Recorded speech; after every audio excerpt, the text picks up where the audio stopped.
बंदी छोड़ सतगुरु रामपाल जी परमेश्वर जी की जय हो। सत्साई भाइयों और बहनों, दया परमपिता परमेश्वर सतगुरु रामपाल जी भगवान की, जिनके शुभ आशीर्वाद से, जिनकी विशेष रजा से जब जब भूल पड़े पुस्तक के ऊपर हमारे 3 वीडियो कंप्लीट हो चुके हैं।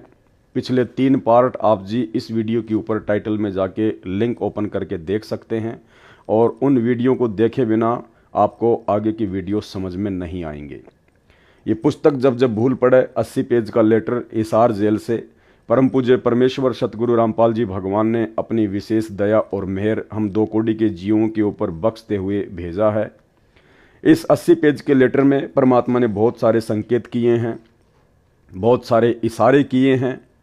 सतलोक आश्रम मैनेजमेंट हरियाणा अर्थात अपने कलयुगी परिवार की नादानियों की, नासमझियों की, अज्ञानता और भक्ति मार्ग में जिस कदर वो लोग गुरुदेव के ज्ञान के विपरीत कुकर्म करके पाखंड फैला रहे हैं, परमेश्वर जी की लाखों आत्माओं को काल की गोद में बैठा रहे हैं, उन सभी का विवरण परमेश्वर ने इशारों इशारों में, संकेती संकेतों में दिल्ली संजय वाले को आधार बनाकर कर दिए हैं।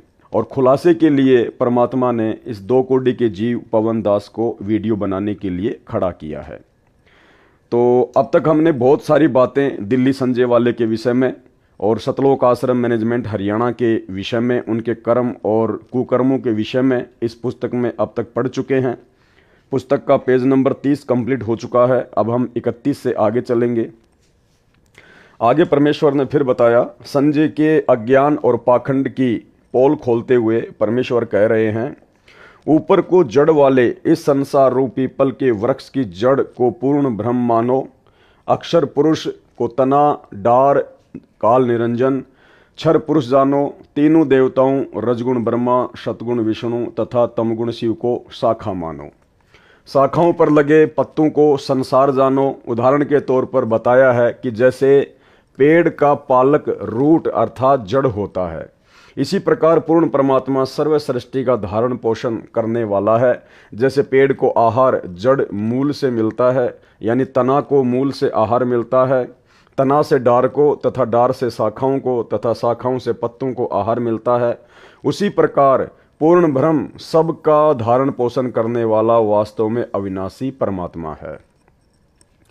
सतपुरुष कबीर जी की शक्ति को मिट्टी जानो। परमात्मा कबीर जी ने शक्ति से सब ब्रह्मांड रचे हैं। संत गरीबदास जी ने कहा है कि कबीर परमेश्वर जी ने स्वर्ग रसातल लोक कुशातल रचे जमी असमान रे 14 तबक किए छिन्माही सरज शशि अरु भान रे। अर्थात कबीर पूर्ण ब्रह्म जी ने अपनी वचन शक्ति से सर्वलोक लोकांतरों जैसे स्वर्ग रसातल, पृथ्वी, आकाश व 14 लोक तथा शशि, चांद तथा भान, सूर्य तथा असंख्य ब्रह्मांडों की क्षण भर में रचना की है। इस रचना में परमेश्वर कबीर जी ने किसका सहयोग लिया? सक्षम है, कुछ भी कर सकता है। इस संजय अनाड़ी अज्ञानी को बताता हूं। यहाँ पर फिर से परमेश्वर ने केवल संजय को ही अनाड़ी अज्ञानी कहकर संबोधित किया है, ना कि पवन दास को। इस संजय अनाड़ी अज्ञानी को बताता हूं कि पूर्ण ब्रह्म मूल भी है तथा उसकी शक्ति मिट्टी का काम भी करती है। आप पे आरती आप पे साजे, यानी कबीर परमेश्वर सब कुछ करता है, स्वयं ही करता है, जीव को केवल निमित्त बनाता है। हम सब जीव भोजन खाते हैं, पेट भरकर उठते हैं। शरीर में जो क्रिया आरंभ होती है उसको कौन करता है? हमारे को तो पता भी नहीं पेट में क्या हो रहा है। उस आहार को परमात्मा कबीर जी की शक्ति पचाती है, भिन्न भिन्न धातु बनाती है, रक्त वसा आदि कितने तत्व बनते हैं, यह वह शक्ति करती है, यानी परमात्मा की शक्ति। सारे कच्चे पक्के भोजन को पेट में पुनः पकाया जाता है, न चूल्हा है न लकड़ी है, सब परमात्मा की शक्ति करती है। मानव खाना खाकर सो जाता है, पेट में सब कार्य होता रहता है, इसे किसके सहारे की आवश्यकता पड़ी? परमात्मा की शक्ति सारे सिस्टम को चलाती है। वैज्ञानिक भौतिक विचारधारा के हैं, ये कुछ भी तर्क दें, वह अध्यात्म विज्ञान के तुल्य नहीं हो सकता। यानी परमेश्वर साबित कर रहे हैं कि ये जो विज्ञान है, जिस विज्ञान के बलबूते पर थोड़े बहुत आविष्कार वगैरह करके आधुनिक भौतिक उपकरण आदि बनाकर वैज्ञानिक अपने आप को न जाने क्या समझ बैठे हैं, अध्यात्म से घोर दूर हो गए हैं। तो परमेश्वर कहते हैं कि ये जो विज्ञान है, विज्ञान तो केवल अध्यात्म के आगे छोटा सा खिलौना है, खिलौना। जैसे मीराबाई भक्तमती को मारने के लिए विष अर्थात जहर पिलाया गया था, वह मरी नहीं। वैज्ञानिक इसे मानने को तैयार नहीं है। परमात्मा ने नरसिंह रूप धारण करके प्रहलाद भगत की रक्षा की, हिरण्यकशिपु को मारा। वर्तमान में भगत समाज के अतिरिक्त कोई भी स्वीकार नहीं करता। इसी प्रकार परमात्मा को नरसिंह रूप बनाकर हिरण्यकशिपु को मारने की क्या आवश्यकता पड़ी? वैसे भी मार सकते थे। कुछ तत्वज्ञानहीन यह तर्क भी देते हैं, उनका जवाब क्या दिया जाए? परमेश्वर कहते हैं कि कुछ नास्तिक टाइप के जो व्यक्ति होते हैं वो आपसे ये भी सवाल कर सकते हैं कि भाई परमात्मा तो सब कुछ कर सकता है ना, उसको तो किसी चीज़ की आवश्यकता पड़ती नहीं है, तो हिरण्यकशिपु को मारने के लिए, भगत प्रहलाद को बचाने के लिए परमात्मा ने नरसिंह रूप क्यों धारण किया? तो भाइयों और बहनों, इसके बहुत सारे रीजन हैं। परमात्मा के ज्ञान आधार से जब हम विचार करेंगे तो एक आधे रीजन दास आपको बता देता है। एक तो परमपिता परमेश्वर कबीर साहिब जी ने, जो वर्तमान में धरती पर सतगुरु रामपाल जी के रूप में स्वयं ही प्रकट है, साक्षात विद्यमान है।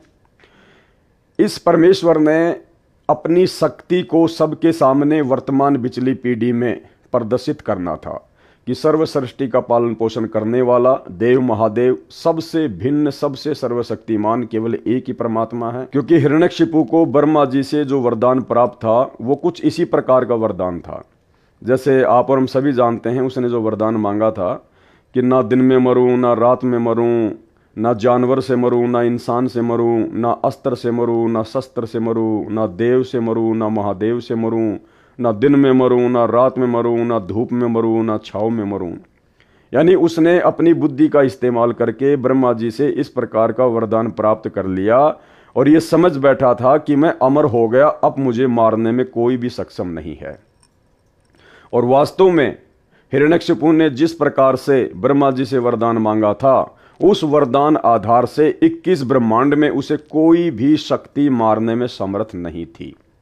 इसलिए परमपिता परमेश्वर कबीर साहिब जी को, जो कि सर्व ब्रह्मांडों से अलग है, सर्व ब्रह्मांडों को रचने वाला है, उस परमेश्वर ने ऐसा रूप बनाया 84 लाख योनियों से भिन्न नरसिंह रूप। नर सिंह, नीचे का हिस्सा तो इंसान का, नर का, और ऊपर का जो शीश था वो शेर जैसा।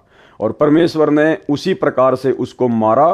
तो परमेश्वर ने यह साबित किया कि इस सृष्टि में 21 ब्रह्मांड में कोई भी ऐसा देव या महादेव नहीं था जो ब्रह्मा जी से वरदान प्राप्त हिरण्यकशिपु को मार सके। इसलिए परमेश्वर जी ने अपने भगत प्रहलाद की रक्षा करने के लिए नरसिंह रूप धारण करके ये साबित किया कि परमपिता परमेश्वर कबीर साहिब जी सर्वशक्तिमान हैं।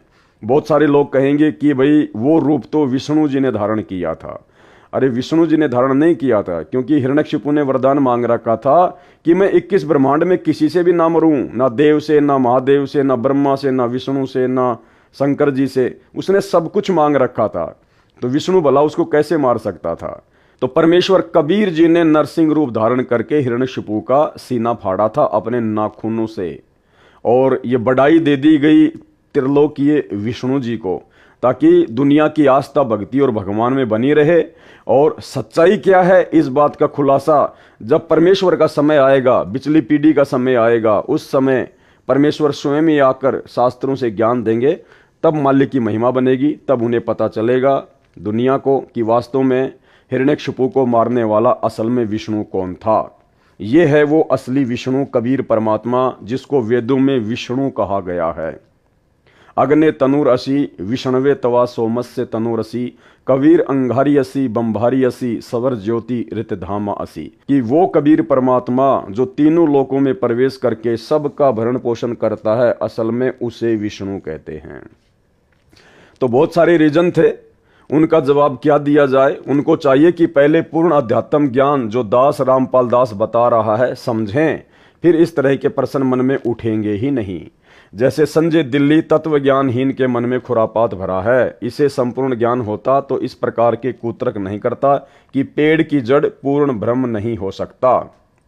इसको समझ होती तो बोलता ही नहीं, क्योंकि एक उदाहरण दिया है।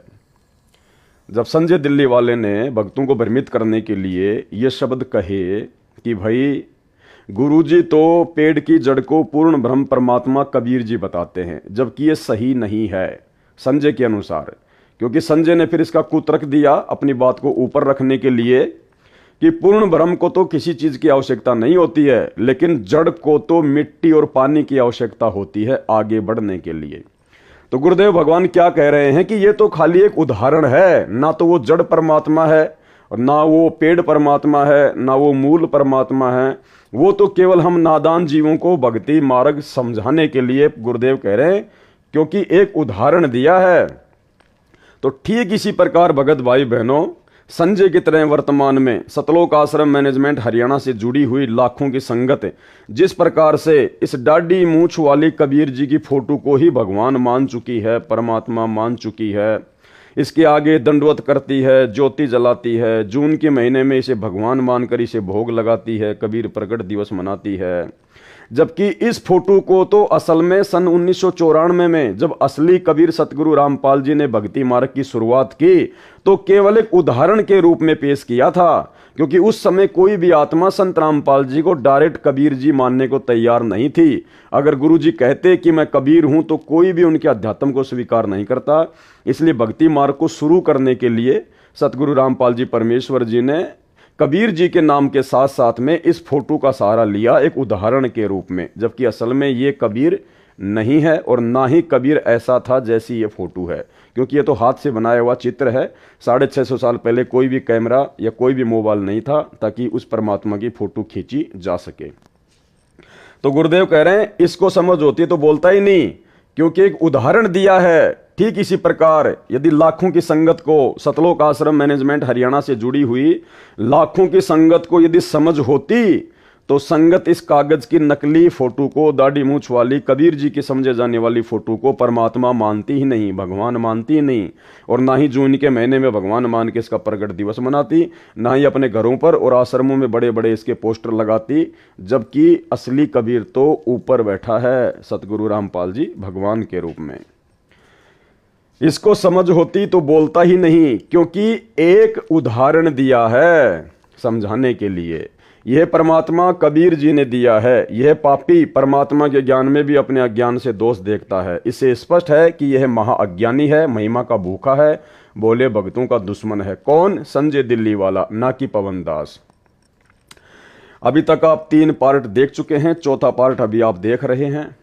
और जितनी बार भी गुरुदेव भगवान ने संजय दिल्ली वाले का जिक्र किया है उसके साथ में मुझ पवन दास का मात्र 1 या 2 बार हल्का फुल्का नाम लिया है, केवल सतलोक आश्रम मैनेजमेंट हरियाणा को खुश करने के लिए। जादूगर को देखा है कि मिट्टी हाथ की मुट्ठी में लेता है, खोलता है तो 500 रुपए का नोट मिलता है।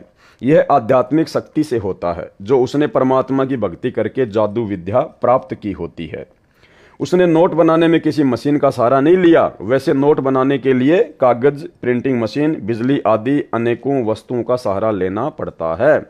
परमात्मा भी एक भगलीगर यानी जादूगर है। नकली जादूगर का जादू कुछ समय ही टिक पाता है। परमेश्वर कबीर जी का असली जादू है, इसका जादू असंख्य युगों तक टिका रहता है। यानी असली जादूगर यदि कोई सृष्टि में है तो वो भी सतगुरु रामपाल जी परमेश्वर है। यही रियल कबीर भगवान सबसे बड़ा जादूगर है। जब कबीर परमेश्वर जी ने राजा बीर सिंह तथा उसकी मंडली को भूख प्यास से मरते देखा, जो कथा हमने कई बार गुरुदेव के मुख कमल से सुनी हुई है, जब कबीर परमेश्वर जी ने राजा बीर सिंह तथा उसकी मंडली को भूख प्यास से मरते देखा, तब पर्वत के ऊपर स्वच्छ जल का सरोवर क्षण में रचा तथा फलदार पेड़ व मेवा की लताएं क्षण में लगा दी, जो फलों से उस समय लदपद हो गए। सबने खाए, घर भी ले गए। उस समय किसका सहारा लिया? जो भगत परमात्मा की क्रिया में दोष देखता है वह मूर्ख व्यक्ति है। एक ने कहा कि परमात्मा सुई के नाके में से हाथी कैसे निकाल सकता है? झूठ है। दूसरा भगत कहता है कि परमात्मा सारी पृथ्वी को सुई के नाके में से निकाल दे। हाथी की तो बात ही क्या है।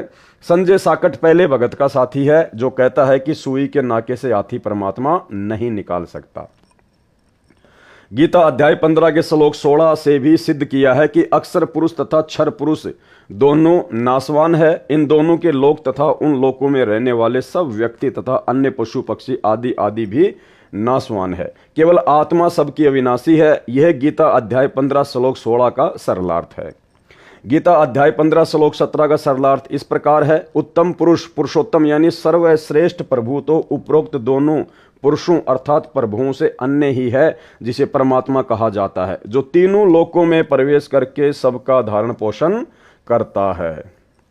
वह वास्तव में अविनाशी परमेश्वर है। तत्व ज्ञान यानी मूल ज्ञान, गुप्त ज्ञान में उसका नाम लिखा है। वह नाम कबीर साहेब, कबीर देव है, जो सतयुग में सशुकृत नाम से प्रकट हुआ, त्रेता युग में ऋषि मुनिंद्र के नाम से प्रकट हुआ था, द्वापर युग में करुणामय संत के नाम से प्रकट हुआ था तथा कलयुग में कबीर नाम से प्रकट हुआ था। कबीर सतयुग में सतसुकृत कह टेरा, त्रेता नाम मुनिंदर मेरा, द्वापर में करुणा में कहाया, कलयुग नाम कबीर धराया।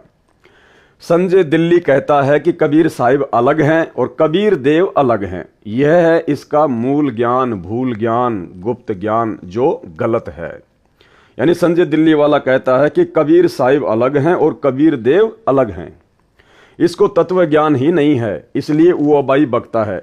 जो पाती पंच का अर्थ पांच ज्योति कर सकता है, उसे कबीर साहिब व कबीर देव को भिन्न भिन्न करते क्या शर्म लगेगी।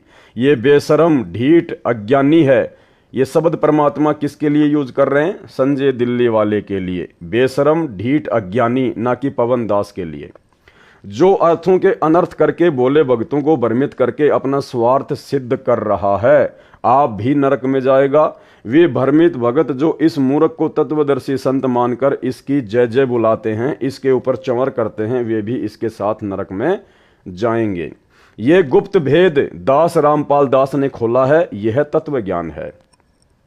इससे भिन्न जो तत्व ज्ञान कहकर जनता को भ्रमित करेगा, वह परमात्मा का दोषी व झूठा व्यक्ति है। उसका बताया तत्व ज्ञान नहीं, अज्ञान है। संजय दिल्ली अपने आश्रम में दिन रात वाणी चलाता है। अब देखना भाई और बहनों, इस पुस्तक में बीच बीच में परमात्मा ने हमारे विश्वास को बढ़ाने के लिए, अध्यात्म से हमें भली भांति परिचित करने के लिए बहुत सारे संकेत किए हैं। और उन संकेतों में अब एक संकेत ये है, संजय दिल्ली अपने आश्रम में दिन रात वाणी चलाता है, यानी वो सत्संग चलाता है दिन रात। ये सब पाखंड बोले भक्तों को लुभाने, मूर्ख बनाने के लिए करता है। कहता है कि यदि मैं काल का दूत होता तो क्या गुरुजी के सत्संग की वाणी दिन रात चलाता? इसका उत्तर पहले बता दिया है कि यह काल का दूत है। कौन? संजय। वाणी मेरे सत्संग की इसलिए चलाता है कि मेरी आवाज सुनकर भगत खींचे चले आए और उनको अपने अज्ञान से कुतर्क देकर भ्रमित करके अपने काल वाले ग्रुप में मिला लूं। यह अमर वाणी का अपमान है। कैसे? यानी सतगुरु रामपाल जी भगवान के सत्संगों को दिन रात चलाते रहना। गुरुदेव क्या कह रहे हैं कि यह अमर वाणी का अपमान है। यदि कोई मोबाइल में आरती या अन्य प्रतिदिन सुबह दोपहर करने वाले पाठ को चलाकर स्वयं अन्य कार्य करे, मोबाइल चल रहे स्थान से बाहर भीतर आता जाता रहे और वाणी पर ध्यान नहीं रखे और कहे कि आरती कर ली, तो व्यर्थ है। अब देखो भाई और बहनों, कैसे सतगुरु रामपाल जी परमेश्वर जी ने आप और हमारी ये गंदी आदत साध संगति से जोड़कर छुड़वाई है। मोबाइल या ऑडियो वीडियो में आरती चलाकर आरती सुनना, अपना काम भी करते रहना, इधर उधर आते जाते भी रहना और आरती भी चल रही है। परमात्मा ने इसे क्या बताया? अमर वाणी का अपमान बताया। परमात्मा ने क्या कह रहे हैं गुरुदेव? यह अमर वाणी का अपमान है। यदि कोई मोबाइल में आरती या अन्य प्रतिदिन सुबह दोपहर करने वाले पाठ को चलाकर स्वयं अन्य कार्य करे, तो हम सत्सेवक तो केवल भक्ति बोध पुस्तक को हाथ में लेकर ही परमेश्वर की तीनों समय की आरती करते हैं, भोग की आरती करते हैं। हमने गुरुदेव भगवान की ऑडियो वीडियो या मोबाइल में कैसेट वगैरह चलाकर, पेन ड्राइव वगैरह चलाकर आरती करना लगभग काफ़ी समय से छोड़ दिया है। उनके विधि विधान अनुसार केवल भक्ति बोध पुस्तक हाथ में लेकर ही करते हैं। और जिन पुण्यात्माओं को पढ़ना लिखना नहीं आता है, जो ज़्यादा बुजुर्ग हैं या नेत्रहीन हैं, तो उनके लिए मोबाइल से आरती करने में कोई दोष नहीं है। तो मोबाइल से आरती, गुरुदेव की आवाज में ऑडियो वीडियो से आरती वर्तमान में कौन करता है? संजय दिल्ली वाला, संजय दिल्ली वाले के साथी, सतलोक आश्रम मैनेजमेंट हरियाणा और सतलोक आश्रम मैनेजमेंट हरियाणा से जुड़ी लाखों की संगत, जिसमें 99% लोग आज भी गुरुदेव की ऑडियो वीडियो लगाकर या मोबाइल में ही आरती करते हैं। तीनों समय की, खाते पीते चलते उठते बैठते समय अपना काम भी करते रहते हैं और आरती भी करते रहते हैं, जो कि परमेश्वर के विधि विधान अनुसार सही नहीं है। ध्यान से पढ़िए इसको। इसका उत्तर पहले बता दिया है कि यह काल का दूत है। वाणी मेरे सत्संग की इसलिए चलाता है कि मेरी आवाज सुनकर भगत खींचे चले आए और उनको अपने अज्ञान से कुतरक देकर भ्रमित करके अपने काल वाले ग्रुप में मिला लूं। यह अमर वाणी का अपमान है। यदि कोई मोबाइल में आरती या अन्य प्रतिदिन सुबह दोपहर करने वाले पाठ को चलाकर स्वयं अन्य कार्य करे, मोबाइल चल रहे स्थान से बाहर भीतर आता जाता रहे और वाणी पर ध्यान नहीं रखे और कहे कि आरती कर ली, तो व्यर्थ है। यानी सतगुरु रामपाल जी परमेश्वर जी ने संजय दिल्ली वाले को आधार बनाकर सतलोक आश्रम मैनेजमेंट हरियाणा से जुड़ी हुई 99% संगत के द्वारा जो मोबाइल से आरती की जाती है, खाते पीते चलते बैठते, परमेश्वर ने उसको रिजेक्ट कर दिया और हम सत्सेवकों का परमात्मा ने समर्थन किया है, क्योंकि हम भक्ति बोध पुस्तक को हाथ में लेकर ही आरती करते हैं। अर्थात साध संगतियों पर सतगुरु रामपाल जी परमेश्वर जी की विशेष रजा, विशेष मेहर है कि हम परमेश्वर के अकॉर्डिंग ही सारी भक्ति क्रियाएं कर रहे हैं। वाणी बोली जा रही है, उस पर ध्यान रखने से लाभ होगा। वाणी बोली जा रही है, उस पर ध्यान रखने से लाभ होगा। जैसे दास के आदेश से भारतवर्ष में लगभग 500 नामदान केंद्र खोल रखे हैं, सब में एक एक अखंड ज्योति जलती रहती है। अब ये गुरुदेव के आदेश से हैं या नहीं हैं, इस बात का खुलासा हम पिछले 3 एपिसोडों में कर चुके हैं। आप जब पिछले 3 एपिसोड देखेंगे तो आपको पता चलेगा कि सतगुरु रामपाल जी भगवान ने नामदान सेंटर खोलने का आदेश दिया है या फिर काल प्रेरणा से उनके कलयुगी परिवार के द्वारा धर्म को धंधा बनाने के लिए काल प्रेरणा से उनसे प्रार्थना करके जबरन आदेश लिया गया है। जैसे दास के आदेश से भारतवर्ष में लगभग 500 नामदान केंद्र खोल रखे हैं, सब में एक एक अखंड ज्योति जलती रहती है। सब में भगत सुबह दोपहर तथा शाम को स्पीकर या मोबाइल में या मौखिक तीनों समय से पाठ करते हैं। कुछ समय सत्संग भी चलाते हैं। साधना चैनल पर जो शाम को 7:30 से 8:30 बजे तक सत्संग चलता है, उसे सुनते हैं। ये वाणी का लाभ उन्हें मिलता है। यानी पहले तो परमात्मा ने मोबाइल के द्वारा आरती करने की विधि को गलत साबित कर दिया और फिर सतलोक आश्रम मैनेजमेंट हरियाणा और उन नामदान सेंटरों पर जिस प्रकार से मोबाइल से आरतियां होती हैं उसका भी जिक्र कर दिया। यानी सतगुरु रामपाल जी भगवान ने मोबाइल से आरती करने की जो विधि है, जिस विधि से आज पूरा सतलोक आश्रम मैनेजमेंट हरियाणा आरती करता है, उसको गुरुदेव ने रिजेक्ट कर दिया ऊपर ये बातें बोलकर। क्योंकि देखो ये 80 पेज का लेटर है, सतगुरु रामपाल जी भगवान ने हिसार जेल से भेजा है। साफ साफ शब्दों में सतगुरु रामपाल जी परमेश्वर सतलोक आश्रम मैनेजमेंट हरियाणा के अज्ञान और पाखंड को इस पुस्तक में नहीं लिखेंगे। अगर लिख देंगे तो ये पुस्तक आप और हमारे तक आती ही नहीं, क्योंकि ये उनके माध्यम से ही आई है। इसलिए परमात्मा ने जगह जगह संकेत कर दिए हैं कि क्या सही है और क्या गलत है। प्रत्येक अनुयायी अपने अपने घरों में पूजा स्थल पर सुबह शाम ज्योति जलाता है, जो घंटों जलती है। तीनों समय के पाठ करते हैं। समय मिलता है तो मोबाइल में सत्संग चलाकर ध्यान से सुनते हैं। यह वाणी सुनने का लाभ उनको मिलता है। वाणी का लाभ पशु पक्षियों, कीट कीड़े मकोड़ों को भी मिलता है, चाहे वे समझ भी नहीं सकते। क्या कह रहे हैं परमेश्वर कि जहां जहां परमात्मा की वाणी चलती है, सत्संग चलते हैं, तीनों समय की आरती चलती हैं, तो उसका लाभ पशु पक्षियों, कीट कीड़े मकोड़ों को भी मिलता है, चाहे वे समझ भी नहीं सकते। परंतु दिन रात चलाने से लाभ के स्थान पर हानि होती है। जैसे छोटे बच्चे को माता पिता दूध पिलाते हैं, जिससे बच्चे के शरीर का विकास होता है। यदि उसको बार बार जबरदस्ती दूध पिलाएंगे तो वह रोगी हो जाएगा। इसलिए समय समय पर दूध पिलाना लाभदायक होता है। जैसे रोगी को डॉक्टर दवाई खाने को देता है, उसको खाने का समय भी बताता है, सुबह शाम आदि। यदि रोगी को मिनट मिनट में दवाई खिलाई व पिलाई जाए तो उसकी मृत्यु हो जाएगी। इसी प्रकार वाणी को समय पर चलाएं, सुने तो ही अच्छा है। लगातार चलाना ढोंग व व्यर्थ है। मेरे भक्तों के घरों, दुकानों व यात्रा के समय गाड़ियों में हल जोतने वाले तथा ट्रैक्टर से जमीन संवारने वालों की जेबों में मोबाइल में वाणी चलती है। वे ध्यान से सुनते हैं और कार्य भी करते हैं। जबकि ऊपर परमात्मा ने इस प्रकार से मोबाइल में आरती करने को गलत साबित कर दिया। और यहां परमात्मा ने फिर से सतलोक आश्रम मैनेजमेंट हरियाणा की जो घटिया आदत है, जो वर्तमान में भी पड़ी हुई है, पढ़े लिखे भी हैं, अंधे भी नहीं हैं, युवा भी हैं, कोई हैंडीकैप में नहीं है, उसके बावजूद भी गुरुदेव कह रहे हैं कि ट्रैक्टर चलाते चलाते या अन्य कार्य करते करते वो लोग वाणियां सुनते हैं, अर्थात तीनों समय की आरतियां करते हैं, जो कि भक्ति विधान के अनुसार गलत है। क्योंकि ऊपर परमात्मा ने स्पष्ट कर दिया कि सही विधि क्या है। यह अमरवाणी का अपमान है। यदि कोई मोबाइल में आरती या अन्य प्रतिदिन सुबह दोपहर करने वाले पाठ को चलाकर स्वयं अन्य कार्य करे, मोबाइल चल रहे स्थान से बाहर भीतर आता जाता रहे और वाणी पर ध्यान नहीं रखे और कहे कि आरती कर ली, तो व्यर्थ है। और जब तक आप जी मोबाइल से आरती करोगे तब तक आपका ध्यान वाणियों पर जा ही नहीं सकता, आपकी बुद्धि परमात्मा खोलेंगे ही नहीं। तो परमेश्वर ने बिल्कुल स्पष्ट तौर पर संकेत कर दिया कि संजय गुरुद्रोही दिल्ली वाले के आश्रम में और सतलोक आश्रमों में और सतलोक आश्रमों से जुड़े हुए भक्तों के घरों में जो मोबाइल से आरती की जाती है, वो विधि भक्ति अनुसार सही नहीं है, उनको पूर्ण लाभ नहीं मिलेगा। परंतु लगातार नहीं, कुछ समय सुनकर मोबाइल को बंद कर देते हैं। कोई भी कथा या बातें करते हैं, वे कुछ समय सुने तो उसका असर ठीक होता है। ये ढोंगे कहे कि हम वाणी सुनते भी हैं, कार्य भी करते हैं। दास यह कहेगा कि आप रात्रि में सो जाते हो, तब कैसे सुनते हो।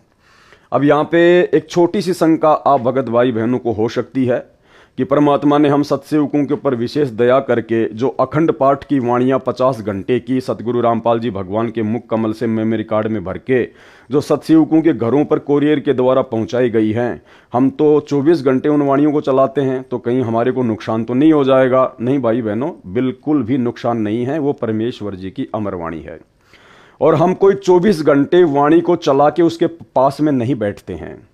जब भी हमें समय मिलता है, घंटा, आधी घंटा, 10 मिनट, 20 मिनट, हम परमात्मा की वाणी को सुनते हैं। जब हम परमपिता परमेश्वर जी की चरण सेवा में जाते हैं, उस समय आधा घंटा, 10 मिनट, 20 मिनट बैठकर हम परमेश्वर की वाणी को सुनते हैं। और जब समय आता है परमात्मा जी के मंत्र करने का, तो या तो हम वाणी की आवाज को बिल्कुल धीरे करते हैं एक नंबर पर, जो कि हमारे को डिस्टर्ब ना करे, या हम उस समय परमात्मा को दंडवत प्रणाम करके पाठ की आवाज को जो है वो बंद कर देते हैं। और जब हमारे मंत्र पूरे हो जाते हैं तो वापस हम परमात्मा की वाणियों को धीरे धीरे धीरे धीरे जो है वो चला देते हैं। जब समय आता है परमात्मा की तीनों समय की आरती का, उस समय हम परमात्मा की पाठ प्रकाश की वाणियों को जो है वो बंद कर देते हैं। जब समय आता है परमात्मा जी के सत्संग सुनने का, उस समय हम पाठ की वाणियों को जो है वो बंद कर देते हैं या बिल्कुल धीरे धीरे कर देते हैं। क्योंकि ये परमात्मा की अमर वाणियां हैं। ये वाणियां सूक्ष्म रूप में सभी के ऊपर असर करती हैं, कीड़े मकोड़े, पशु पक्षी, कीट पतंग, सबके ऊपर। तो हम सत्सेवक कोई 24 घंटे वाणी चलाकर वाणी के पास में नहीं बैठते हैं। नहीं, हम अपना काम भी करते हैं, घर से बाहर भी जाते हैं। धीरे धीरे परमात्मा की अखंड पाठ की वाणियां चलती रहती हैं, क्योंकि शब्द अखंड होता है और परमपिता परमेश्वर सदगुरु रामपाल जी भगवान असली कबीर जी के मुख कमल से उच्चारित है। तो वाणियां ब्रह्मांड में जाती रहती हैं, वाणियां अपना काम जो है करती रहती हैं। बाकी जब भी हमने सत्संग सुनने होते हैं, मंत्र करने होते हैं, आरती करनी होती है, उस समय हम पाठ की वाणियों को जो है बंद कर देते हैं या बिल्कुल धीरे कर देते हैं, ताकि हमारे को बिल्कुल भी डिस्टर्ब ना हो। और जब हमारा वाणियां सुनने का जी करता है, मन करता है, खाना बना रहे हैं, फ्री हैं, परमात्मा के स्पीकर को अपने पास में रख लेते हैं, 10 मिनट 20 मिनट जब तक खाना बना रहे हैं परमात्मा की वाणियां सुनते हैं। जब परमात्मा की हम चरण सेवा करते हैं, उस समय मालिक की वाणियां हम सुनते हैं। तो हम लोग इस प्रकार से करते हैं, हम वाणियां दिन रात चला के उनके पास में नहीं बैठते हैं। और ये परमेश्वर की अखंड वाणियां हैं, ये सूक्ष्म रूप में पेड़ पौधे सबके ऊपर असर करती हैं। तो परमात्मा कह रहे हैं, दास ये कहेगा कि रात्रि में जब सो जाते हो तब कैसे सुनते हो। ये तो संजय दिल्ली वाले के लिए है, लेकिन परमेश्वर का विधान है कि परमेश्वर की वाणियां सूक्ष्म रूप में सब पर असर करती हैं। रात्रि में भी वाणियां जीव पे, आत्मा पे असर करती हैं। जिस प्रकार परमेश्वर ने बताया, नित्य नियम में शुरुआत में लिखा हुआ है कि जब किसी व्यक्ति को किसी सांप ने काट लिया होता है, वो व्यक्ति तो मूर्छित हो जाता है, बेहोश हो जाता है। और जो गारुड़ मंत्र जो पढ़ने वाला व्यक्ति होता है, सपेरा, सर्प के जहर को उतारने वाला, वो व्यक्ति गारुड़ मंत्र बोलता है, जबकि वो व्यक्ति तो बेहोश पड़ा है, वो एक प्रकार से सो रहा है, उसको तो वाणी सुनाई नहीं दे रही कि वो क्या मंत्र बोल रहा है। लेकिन फिर भी गारुड़ जो मंत्र बोलता है, उस मंत्र का असर उस आत्मा पे होता है और सर्प काटा हुआ व्यक्ति वापस होश में आ जाता है। तो ये तो परमपिता परमेश्वर जी की अखंड वाणियां हैं, अमर वाणियां हैं। ये हम सो जाएंगे तो भी हमारे आत्मा के मैल को ये काटेगी, हम सचेत रहेंगे तो भी हमारी आत्मा के मैल को जो है ये काटेंगी। हठ योग करता है कौन? संजय दिल्ली वाला, पवन दास का नाम नहीं है। इस ढोंगे ने आश्रम में एक अलग कक्ष बना रखा है, कक्ष यानी कमरा। उसमें भक्तों को विशेष योग आसन की मुद्रा में बैठाकर स्मरण करने को कहता है। यानी गुरुदेव कह रहे हैं, जैसा कि गुरुदेव को सतलोक आश्रम मैनेजमेंट हरियाणा वालों ने जेल में जाके बताया, उसी आधार से परमात्मा लिख रहे हैं कि संजय दिल्ली वाले ने एक विशेष कमरा बना रखा है और उस कमरे में विशेष योग आसन लगाकर, क्या लिखा परमात्मा ने? विशेष योग आसन की मुद्रा में भक्तों से मंत्रों का जाप करवाता है और स्वयं भी उसी प्रकार उसमें बैठकर स्मरण करता है। वाणी फिर भी चलती रहती है, स्मरण क्या खाक करता है? परमात्मा कहते हैं सत्संग भी चलता रहता है और मंत्र भी जाप करते हैं, तो क्या खाक मंत्रों पे ध्यान जाएगा? न स्मरण का लाभ, क्योंकि इसका नाम खंड है। जिनको ये मूर्ख बनाकर अपने जाल में फंसाए हुए हैं, उन भक्तों को भी स्मरण का कोई लाभ नहीं मिलेगा, क्योंकि उन्होंने गुरु तजकर आन को अन्य को भजा है, यानी गुरु जी के बताए सहज स्मरण को छोड़कर हठ योग को अपनाया है। तथा ज्योति के लिए रुपए दिए हैं या वैसे दान में रुपए दिए हैं, वह भी संजय दिल्ली के आदेश से, इस कारण उनका नाम खंड है। अब सुमरण करके दान देकर भी जीवन नष्ट होगा, क्योंकि भक्ति मार्ग में बहुत सावधानी रखनी पड़ती है ताकि नाम खंड न हो जाए। काल ज्योति निरंजन का पहला काम है हमारे अनुयायी का नाम खंड करवाना, फिर वह काल का हो जाता है। परमेश्वर से कोई लाभ उसे नहीं मिलता। परमेश्वर कबीर जी ने गरीबदास जी महाराज जी को बताया है कि अनंत कोटि बाजी जहां रचे सकल ब्रह्मांड, गरीबदास मैं क्या करूं काल करे जीव खंड। अर्थात हे गरीबदास, मैं इतना सक्षम हूं कि मैंने अनंत करोड़ रचना की है तथा सब ब्रह्मांडों को मैंने रचा है, परंतु काल जीव का नाम खंड करवाकर मेरे से दूर कर देता है, जिस कारण से मैं उस आत्मा का कल्याण नहीं कर सकता। उनको चाहिए कि अपनी गलती की क्षमा याचना करें तथा मेरी रामपाल दास की आज्ञा लेकर किसी निकट के नामदान केंद्र पर जाकर पुनः उपदेश लेकर नाम शुद्ध करवाएं। एक और विधान है परमात्मा का, जो परमात्मा ने यहां पर स्पष्ट कर दिया है। यानी सतलोक आश्रम मैनेजमेंट हरियाणा से जुड़े हुए 99 ही नहीं बल्कि 100% भगत परमात्मा के इस आदेश की पालना नहीं कर रहे हैं। गुरुदेव ने स्पष्ट कर दिया कि जब भी आपका नाम खंड होता है, दोबारा से यदि आपने नाम शुद्ध करवाना हो तो आपने अपने गुरु की आज्ञा लेनी पड़ेगी। क्या कह रहे हैं परमात्मा? उनको चाहिए कि अपनी गलती की क्षमा याचना करें तथा मेरी रामपाल दास की आज्ञा लेकर, क्या लेकर? आज्ञा लेकर। ये भक्ति विधान है परमात्मा का, ये रूल है, ये नियम है। जबकि इस नियम को वर्तमान में आश्रमों से जुड़े हुए कोई भी भगत फॉलो नहीं करते हैं। जब मर्जी आया नाम खंड कर दिया, जब मर्जी आया नामदान केंद्र पर जाकर नाम शुद्ध करवा लिया, कोई गुरु आज्ञा नहीं। उनको चाहिए कि अपनी गलती की क्षमा याचना करे तथा मेरी रामपाल दास की आज्ञा लेकर किसी निकट के नामदान केंद्र पर जाकर पुनः उपदेश लेकर नाम शुद्ध करवाए, अपना जीवन धन्य बनाए और फिर इस पाखंडी के पास भूलकर भी ना जाए। ये काल का पक्का दूत है। कौन? संजय दिल्ली वाला, ना कि पवन दास। संजय दिल्ली वाले के लिए कह रहे हैं ये काल का पक्का दूत है। जो सुमरण करने की विधि दास ने बताई है उसी प्रकार सुमरण करें, जो भक्ति का विधान है, सब ग्रंथों व संतों की वाणी में प्रमाण है। गीता अध्याय 8 श्लोक 7 में कहा है कि हे अर्जुन, तू युद्ध भी कर और सुमरण भी कर, यानी काम भी कर और सुमरण भी कर। यजुर्वेद अध्याय 40 मंत्र 15 में कहा है कि ओम नाम का सुमरण कार्य करते करते कर, विशेष कसक तड़प के साथ सुमरण कर, मानव जन्म का मूल कर्तव्य जानकर सुमरण कर। कबीर परमेश्वर कपड़ा भी बुनते थे तथा सुमरण करने का अभिनय भी करते थे। सुमरण करने का क्या करते थे? अभिनय, एक्टिंग करते थे, लीला करते थे, क्योंकि उनको सुमरण की आवश्यकता नहीं थी। वे बताना चाहते थे कि भगत को काम करते करते भी सुमरण करना चाहिए। जो कार्यालयों में काम करते हैं तथा जो विद्यार्थी हैं, वे जब भी समय मिले सुमरण करे। संत गरीबदास जी ने कहा है कि नाम उठत नाम बैठत नाम सोवत जागरे, नाम खाते नाम पीते नाम सेती लागरे। अर्थात नाम का जाप कार्य करते करते भी करते रहो और समय मिले तो बैठकर भी सुमरण करो, और समय मिले तो बैठकर भी सुमरण करो। गुरुदेव भगवान के आशीर्वाद से आज से 10-12 दिन पहले दास ने आप सभी भगत भाई बहनों को 1 घंटे की छोटी सी साध संगति के माध्यम से राजस्थान के महुआ में, दौसा जिले में पड़ता है, वहां पर आपको इस प्रकार से समय निकालकर बैठकर कुछ समय सुमरण करने के लिए समझाया था। और वही बात परमात्मा ने इस पुस्तक में भी लिख रखी है। दास ने कहा था कि हम कोई पद्म आसन लगाकर, यानी जैसे संजय दिल्ली वाला विशेष योग मुद्रा में भक्तों से सुमरण करवाता है, वैसे नहीं, नॉर्मल तरीके से जैसे हम अपने घर पर बैठते हैं। और हमने परमेश्वर के ज्ञान आधार से, परमेश्वर के विधि विधान से उस प्रकार से भी सुमरण करना चाहिए जो विधि गुरुदेव ने बताई है। देखो, एक विधि तो परमात्मा ने बता दी कि नाम उठत नाम बैठत नाम सोवत जागबे, और नाम खाते नाम पीते नाम सेती लागबे, जो परमात्मा ने लिखा हुआ है।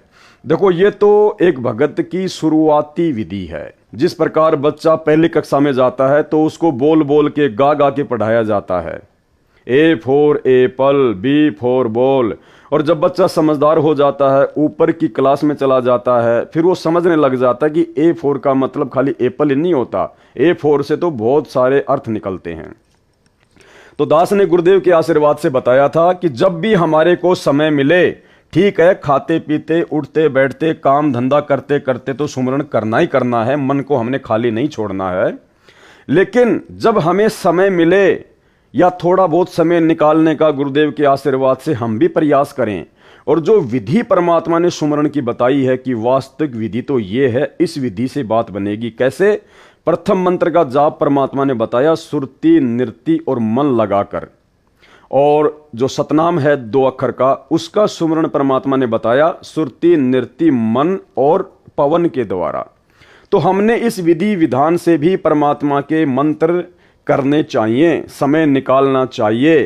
पूरी जिंदगी खाते पीते उठते बैठते मंत्र करने से ही बात नहीं बनेगी। उसी का समर्थन परमात्मा यहां कर रहे हैं कि समय मिले तो बैठकर भी सुमरण करो, सोने के लिए लेटो तो सुमरण करो, जब तक नींद न आए सुमरण करो, जागो तो भी कुछ श्वास सुमरण में अवश्य लगाओ। परंतु एक स्थान पर विशेष योग आसन लगाकर, क्या लिखा मालिक ने, विशेष योग आसन लगाकर सुमरण करना गलत है, ये नहीं करना चाहिए। जैसे दिल्ली संजय वाला भक्तों से गुरुजी के ज्ञान के विरुद्ध होकर ये योग क्रिया से आसन करवाता है। जैसे आपने बहुत सारे ऋषि महात्माओं की फोटो देखी होंगी, वो पद्मासन लगाकर हाथों को यूं करके बिल्कुल स्ट्रेट होके जो सुमरण करते हैं, उसको कहते हैं विशेष योग मुद्रा।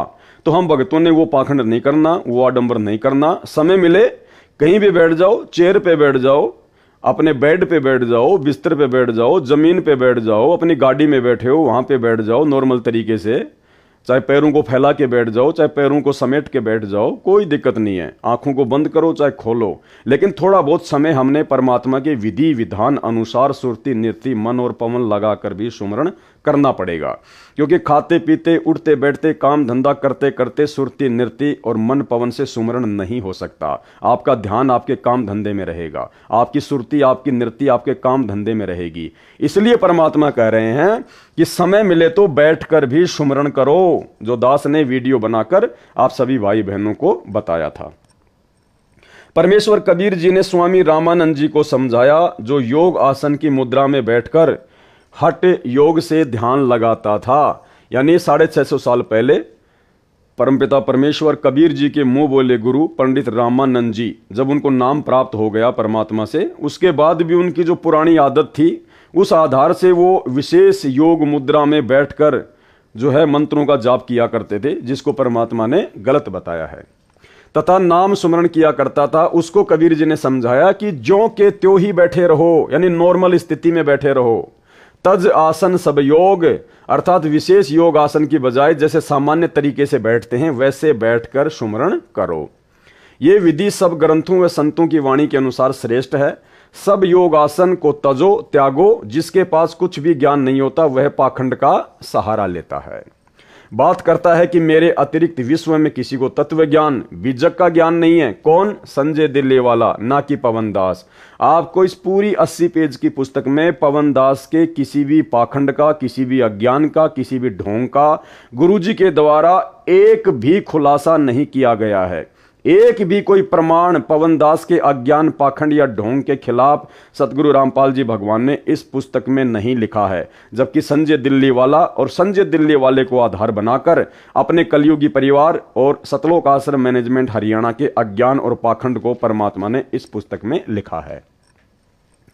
बात करता है कि मेरे अतिरिक्त विश्व में किसी को तत्व ज्ञान, बीजक ज्ञान नहीं है। ऐसे पापियों के लिए संत गरीबदास जी ने कहा है कि गरीब पंथों के लश्कर फिरें, वाणी चोर कठोर, सतलोक धाम ना पहुंचेंगे ये 84 के ढोर।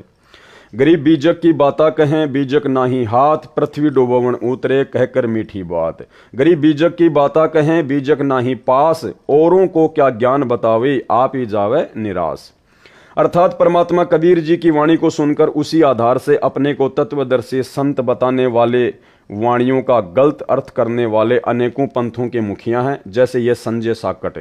एक बार फिर से यहां पर संजय के लिए साकट शब्द का यूज किया गया है। जैसे ये संजय साकट दिल्ली सत्य सुकृत पंथ नाम धरकर झूठा प्रचार कर रहा है। ऐसे मूर्खों की तो लश्कर लंबी लाइन है, ये समझाए से मानते नहीं, कठोर कट्टर बने हैं। ये सतलोक धाम नहीं जा सकते, ये तो 84 लाख प्रकार के प्राणियों की योनि में ढोर पशु बनेंगे। वर्तमान में भी पशु तुल्य है जो गलती किए हैं। फिर कहा है कि जैसे ये संजय साकट अपने को तत्वदर्शी संत कहता है, पवनदास ने कभी भी अपने आप को तत्वदर्शी संत या संत नहीं कहा है। हम तो केवल एक नॉर्मल भगत हैं, परमात्मा की मर्यादाओं में रहकर भक्ति करते हैं, अपना आत्म कल्याण चाहते हैं। फिर कहा है कि जैसे ये संजय साकट अपने को तत्वदर्शी संत कहता है और झूठ बोलता है कि मेरे को तत्व ज्ञान है, मूल ज्ञान गुप्त ज्ञान है, रामपाल को भी नहीं है। इसके विषय में कहा है कि बीजक यानी तत्व ज्ञान, मूल ज्ञान, गुप्त ज्ञान होने की बातें करते हैं, बीजक ज्ञान इनके पास नहीं है। ऐसे नकली पंथों वाले गुरु पृथ्वी के मानव को काल के जाल में फंसाने के लिए ही जन्मे हैं। ये मीठी मीठी बातें बनाकर भोले भक्तों को अपने जाल में फंसा लेते हैं, स्वयं भी नरक में गिरते हैं तथा अनुयायियों को भी नरक में ले जाते हैं। इस प्रकार पृथ्वी डुबो रहे हैं, नाश करने के लिए जन्मे हैं। इनके पास तत्व ज्ञान है ही नहीं तो औरों को ज्ञान क्या बता रहे हैं। ये स्वयं ही निराश जाएंगे, मानव जन्म अपना भी नष्ट करके नरक में जाएंगे। आगे देखिए, संजय दिल्ली कहता है कि न तो महेंद्र दास रामपाल दास का भाई भजन सुमरण करता है, न कमेटी के सदस्य, न रामपाल की संगत का कोई भगत और भगतमती सुमरण करता है। सब निंदा लड़ाई झगड़ा करते रहते हैं। यह अपने उस ढोंग को मजबूत करने के लिए ऐसी बकवाद करता है जो यह एक कमरे में एक विशेष योग आसन पर बैठकर मूर्ख बनाता है और अपने पीछे लगाए रखना चाहता है। यह तर्क देता है कि सुमरण तो ऐसे होता है जैसे मैं संजय करता हूं, ऐसा रामपाल की सारी संगत करती नहीं, इसलिए वे सुमरण तो करते नहीं और काम करते हैं। दास रामपाल दास इसलिए तो इसको अज्ञानी व काल का दूत कहता है कि यह मेरी बताई सुमरण विधि में व अन्य क्रियाओं में दोष निकालता है, जो सारी संगत मुझे रामपाल दास की बताई शास्त्र प्रमाणित विधि से सुमरण व अन्य क्रियाएं कर रही है। इसका उत्तर, यदि यह साकट संजय दास भी, या फिर से परमात्मा ने संजय के लिए साकट शब्द का प्रयोग किया है, ना कि पवन दास के लिए। यदि यह साकट संजय दास भी अन्य संगत की तरह भजन सुमरण कर लेता तो इसके मन में यह दोष उत्पन्न नहीं होता और यह गुरुद्रोही की पदवी प्राप्त नहीं करता। कौन? संजय दिल्ली वाला, ना कि पवन दास। अपना कल्याण करवाना ही उद्देश्य रखता, गुरु मर्यादा में चलता, जन्म सफल कर लेता। आगे देखिए, संजय साकट दिल्ली दास रामपाल दास अपने गुरु की क्रियाओं में दोष निकालता है, ना कि पवन दास के लिए कहा गया है, क्योंकि पवन दास कभी भी अपने गुरुदेव की किसी भी क्रिया में दोष सपने में भी नहीं निकाल सकता। कहता है कि कमेटी वाले जो दास रामपाल के विश्वास पात्र हैं उनके विषय में कहता है कि जो कमेटी वाले हैं वे 2100 रुपए एक ज्योति के लेते हैं। 1 किलो देसी घी 600 रुपए का आता है, शेष कमेटी वाले अपनी जेब में रख लेते हैं। भगत भगतमती जो दान करते हैं मेरी रामपाल की आज्ञा से करते हैं, ये देखना मेरा काम है कि वह दान में आया पैसा कहां जा रहा है।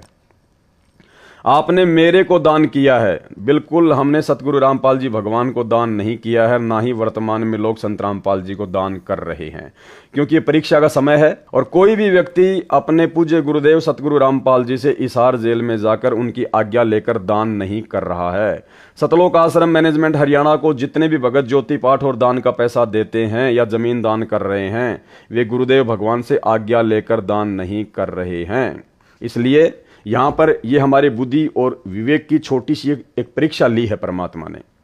ये देखना मेरा काम है कि वह दान में आया पैसा कहां जा रहा है। आपने मेरे को दान किया है जी नहीं, हमने अपनी अज्ञानता और नादानी में, यानी सतलोक आश्रमों से जुड़ी हुई संगत अपनी अज्ञानता और नादानी में गुरुदेव के परिवार के ऊपर जो कि काल प्रेरित है, उनके द्वारा किस प्रकार से भक्तों के दान का दुरुपयोग किया जा रहा है सबके सामने है। उनके सारे कुक्रम सार्वजनिक हैं।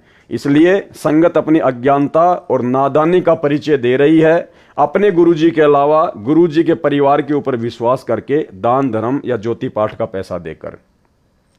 तो यहां पर जो दान का पैसा है वो गुरुदेव को नहीं दिया जा रहा, ये दान का पैसा तो उन काल एजेंटों को दिया जा रहा है जो काल प्रेरित हैं और आए दिन परमात्मा के ज्ञान और विधान के खिलाफ ही कुकर्म करते रहते हैं। आपने मेरे को दान किया है, यदि वह गलत प्रयोग होगा तो पाप मुझे लगेगा। यदि हम सतगुरु रामपाल जी भगवान के हाथ में या उनके आदेश से, उनसे आदेश प्राप्त करके आमने सामने होकर यदि हम सतलोक आश्रम मैनेजमेंट हरियाणा या किसी भी व्यक्ति को दान करते हैं तो फिर हमें पाप नहीं लगता, क्योंकि हमने अपने गुरुदेव से आदेश लेकर दान दिया है। उसके बाद दान का दुरुपयोग करने वाला दोषी होगा, ना कि दान देने वाला। लेकिन यहां तो संगत सन 2014 बरवाला कांड के बाद से अपने गुरुदेव से कोई आज्ञा नहीं ले रही, क्योंकि गुरुदेव तो जेल में है, जेल में कोई भगत जाता नहीं है, आम भगत को उनसे मिलने नहीं दिया जाता है, देशद्रोह का मुकदमा है, केवल वही भगत मिल सकते हैं जिनको मिलने की छूट है कोर्ट से। इसलिए पूरी की पूरी संगत अपने गुरुदेव के ज्ञान और विधान के विपरीत इन कुपात्रों को, काल एजेंटों को इन आश्रमों में ज्योति पाठ और दान का पैसा देकर परमात्मा की दोषी हो रही है। आपको इसका पूरा लाभ मिलेगा। यह साकट संजय कौन होता है मेरे अनुयायियों के लिए दान की देखरेख करने वाला? उसने आज तक 2 रुपए दान नहीं किए हैं। मैं संजय 4500 रुपए में 11 ज्योति जलाता हूं। कौन कहता है? संजय दिल्ली वाला। इसका उत्तर यह है, इसके द्वारा जलाई ज्योति व लगाए भोग से कोई लाभ दानकर्ता को नहीं होना, भाड़ में धन जलाने वाली बात है। एक ज्योति में दास रामपाल दास 1.25 किलोग्राम देसी घी का हवन करवाता है। यदि घी 600 रुपए प्रति किलोग्राम माने तो भी 1.25 किलोग्राम घी की कीमत 750 रुपए हुई। कितने? 750 रुपए। यह 11 ज्योति 4500 रुपए में लगाता है, तो निर्धारित घी की मात्रा 1.25 किलोग्राम घी प्रति ज्योति के हिसाब से पूरी नहीं होती है। 1.25 किलोग्राम घी के हिसाब से 11 ज्योतियों की कीमत कितनी होती है? 8250 रुपए बनती है।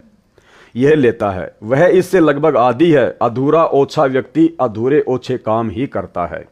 जैसे 1 एकड़ जमीन में 40 किलोग्राम गेहूं का बीज बोना निर्धारित मात्रा में है, जो पूरा लाभ देता है। यदि कोई 1 एकड़ जमीन में 20 किलोग्राम गेहूं का बीज डालने की राय किसान को देता है तथा तर्क देता है कि रामपाल तो 40 किलो गेहूं डालने को कहता है, वह आधे गेहूं अपने घर ले जाता है। मैं संजय 20 किलो ही डलवाता हूं, देखो पूरा लाभ थोड़े से बीज से ही दिला देता हूं। यह तर्क कितना गलत है, भगत जन स्वयं विचार करें। यह अधिकारी भी नहीं है, जिस कारण से उसके द्वारा करवाए गए अनुष्ठान का कोई लाभ मिलना बिना अधिकारी से करवाया गया धार्मिक अनुष्ठान व्यर्थ है। सतलोक आश्रम मैनेजमेंट हरियाणा भी वर्तमान में ज्योति और पाठ करने का अधिकारी नहीं है, क्योंकि गरीबदास जी महाराज जी की वाणियों का पाठ और ये अनुष्ठान केवल परम पूज्य सतगुरु रामपाल जी परमेश्वर ही करने के अधिकारी हैं, या जिसको परमात्मा आज्ञा दे वही भगत करे तो ही ज्योति पाठ या वो अनुष्ठान जिसमें भगत ने सहयोग किया है उसको लाभ मिलेगा। कबीर गुरु बिन माला फेरते, गुरु बिन देते दान, गुरु बिन दोनों निष्फल है, देखो वेद पुराण। कबीर गुरु की आज्ञा आवही, गुरु की आज्ञा जाए, कहे कबीर सो संत है, आवागमन नसाए। गुरु बिन दान पुण्य जो करही, मिथ्या होए कभू न फल ही। गुरु बिन होम यज्ञ नहीं कीजे, गुरु की आज्ञा माही रहीजे। गुरु से ही सदा हित जानो, क्यों भूले तुम चतुर सयानो। यानी गुरुदेव संकेत कर रहे हैं कि हे सतलोक आश्रम मैनेजमेंट हरियाणा से जुड़े हुए नादान भक्तों, और संजय गुरुद्रोही से जुड़े हुए नादान भक्तों, अपने आप में तुम क्यों शाणे बन रहे हो? अपने गुरु जी के अलावा किसी और को दान धर्म देकर परमात्मा के दोषी क्यों बन रहे हो?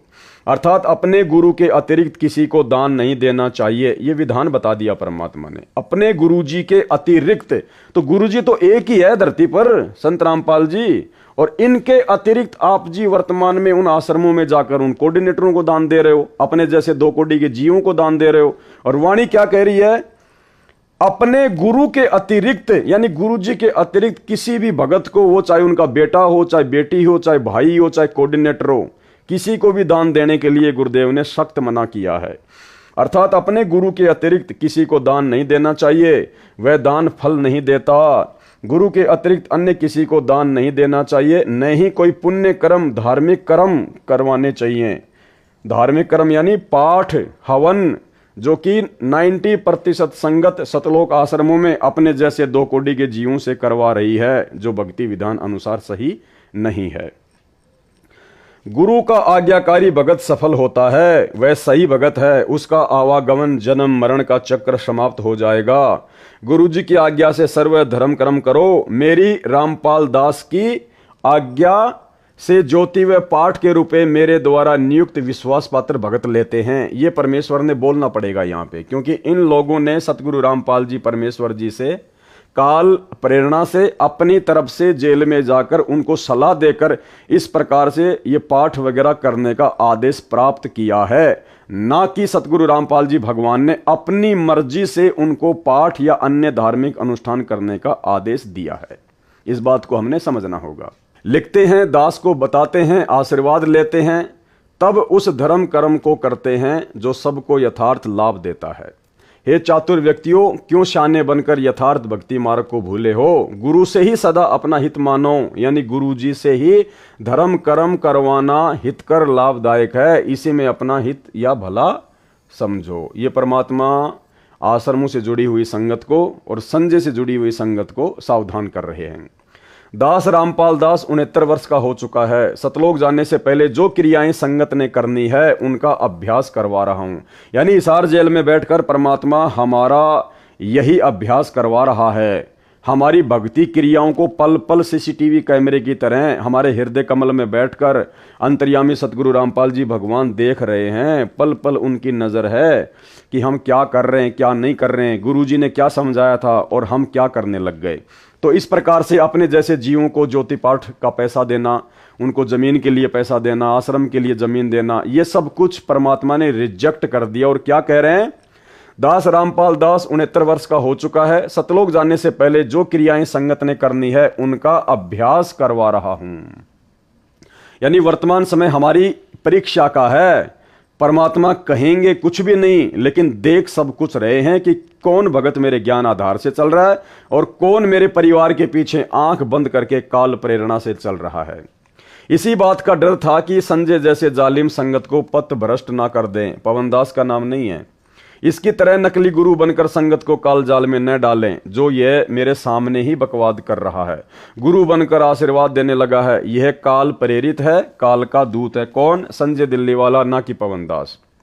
इससे बचो। जो भगत भगतमती इतना सतर्क करने के पश्चात भी इनके पीछे लगे हैं, उनको कैसे बचाया जाए और कौन सा ज्ञान समझाया जाए? उनको तो यह संदेश है जो संत गरीबदास जी ने कहा है कि चेतावनी में तो कसर नहीं छोड़ी और क्या देऊं गाली, कि समझाने में तो 30 साल हो गई, मैंने कोई कसर नहीं छोड़ी, अब क्या तुम्हारी को गालियां दूं, तब जाके समझ में आएगा कि क्या करना चाहिए और क्या नहीं करना चाहिए। तो भाई सतलोक आश्रमों से जुड़ी हुई संगत को समझना चाहिए। भाई यहाँ ये सारी बातें केवल संजय गुरुद्रोही को आधार बनाकर परमात्मा सतलोक आश्रमों से जुड़ी हुई संगत को समझाना चाह रहे हैं, क्योंकि संजय दिल्ली वाले के पीछे कोई ज्यादा भगत नहीं लगे हुए, मुश्किल से 15-20 भगत हैं, बाकी फालतू के लोग जुड़े हुए हैं। इसलिए परमात्मा को उसकी चिंता नहीं है, उसके पीछे लगे हुए नादान भक्तों की कोई टेंशन नहीं है। परमात्मा को मुख्य चिंता है सतलोक आश्रम मैनेजमेंट हरियाणा, अर्थात अपने कलयुगी परिवार के पीछे जुड़ी हुई लाखों करोड़ों की संगत की। भोली आत्माओं को काल के दूतों से बचाने के लिए संत गरीबदास जी ने ढेर सारी वाणी अमृत ज्ञान बोला, फिर भी काल के दूतों से चिपके हैं। उनसे दुखी होकर कहा है कि तुम ज्ञान से नहीं मानते तो क्या तुम्हें गाली दूं, यानी नरक जाने से बचो, अज्ञानियों को छोड़कर पूर्ण संत से दीक्षा लो। गरीब चातुर प्राणी चोर हैं, मूड मुगध हैं ठोट, संतों के नहीं काम के, इनको दो गढ़ जोट। संजय दिल्ली चातुर प्राणी है, यह मेरे ज्ञान को चुराकर कपट युक्त तर्क देकर चतुरता दिखाता है, सत्य को छुपाता है। इसलिए संत गरीबदास जी ने ऐसे व्यक्तियों को चातुर व चोर कहा है, तथा जो मेरे भगत भगतमती इसके जाल में फंसे हैं वे मूढ़ अर्थात मूर्ख मुगध ठोट पत्थर हैं, ये संतों के काम के नहीं होते, इनको दो गढ़ जोट। इन दोनों को, संजय व उसके साथ लगे मेरे भक्तों को, एक ही रस्से से गले बांध दो, अर्थात ये दोनों नरक में जाने योग्य हैं, ये समझाने से भी नहीं मानते, ये इसी के साथ रहने योग्य हैं, दोनों इकट्ठे पशु बनेंगे। ये परमात्मा का विधान है जो गुरु मर्यादा तोड़कर भक्ति तथा धार्मिक क्रियाएं करते करवाते हैं। तो भाई गुरु मर्यादा तोड़कर ही सतलोक आश्रम मैनेजमेंट हरियाणा वर्तमान में लाखों की संगत से तमाम भक्ति क्रियाएं करवा रहा है। गांव धनाना में भक्तों के दान से 50 लाख रुपए का बैडमिंटन का स्टेडियम बनाना परमात्मा का भक्ति विधान तोड़ना है। अपने धार्मिक धंधे के लिए, अपने आश्रम चलाने के लिए, गांव वालों को खुश रखने के लिए धनाना गांव में सतलोक आश्रम वालों के द्वारा बसें चलाना, एम्बुलेंस चलाना, उनके लिए रोडे बनाना, ये सब कुछ गुरु मर्यादा तोड़ने के अंतर्गत ही आता है। हरियाणा के जाट आरक्षण में लाखों की संगत को बैठाना, उनको पात्रों को चंदे के रूप में करोड़ों रुपया दान का देना, ये भी गुरु मर्यादा तोड़वाने के अंतर्गत ही आता है। राजस्थान के गैंगस्टर आनंदपाल सिंह की सीबीआई जांच का समर्थन करवाना, भक्तों को उसकी रैलियों में भेजना, और राजपूत करणी सेना को, जो कि एक राजनीतिक सामाजिक संगठन है, उसको 5 लाख रुपए चंदे के रूप में राजस्थान के अजमेर की रैली में नगद देना, ये परमात्मा की भक्ति और मर्यादा तुड़वाने के अंतर्गत ही आता है। इसके अलावा और भी ना जाने कितने कुकर्म, जिनकी लिस्ट बहुत लंबी है, जो दास समय समय पर आपको बताता रहता है, जो सतलोक आश्रम मैनेजमेंट हरियाणा के द्वारा काल प्रेरणा से करवाए जाते हैं, ये सब कुछ मर्यादा तोड़ने के अंतर्गत ही आता है। तो गुरुदेव यहां क्या इशारा कर रहे हैं? जो गुरु मर्यादा तोड़कर भक्ति तथा धार्मिक क्रियाएं करते और करवाते हैं, उनको आध्यात्मिक लाभ नहीं मिलता, जिस कारण से ये सब पशु योनियों में जाते हैं। तो भाई समझना संगत ने है जो सतलोक आश्रम वालों के पीछे अंधी होके चल रही है। संजय दिल्ली का उद्देश्य है कि मेरे भोले भक्तों को मेरे द्वारा लिखी पुस्तकों को कमेटी वालों द्वारा लिखी बताकर मेरे ज्ञान में दोष निकालना, और अपने संपर्क में आए मेरे भक्तों को भ्रमित करके अपने को विद्वान सिद्ध करना। यह चतुरता करता है, मेरा नाम नहीं लेता कि उसकी लिखी पुस्तक में यह त्रुटि है, कमेटी वालों का नाम लेता है। इसको पता है कि यदि रामपाल का नाम लिया तो तेरी एक बात नहीं सुनेंगे। ये साकट एक पुस्तक तो लिखे, पता चले कि इसका तत्व ज्ञान मेरे से भिन्न कौन सा है। दास रामपाल दास ने अनेकों पुस्तकें लिखी हैं, छपाई कमेटी वालों ने है, जिसको मैंने आज्ञा दे रखी है। उनमें से एक जीने की राह पुस्तक भी है, उसमें एक वाणी लिखनी रह गई, उसका अनुवाद लिख दिया। इस संजय साकट ने त्रुटि निकाली। किसने? संजय साकट ने, ना कि पवन दास ने।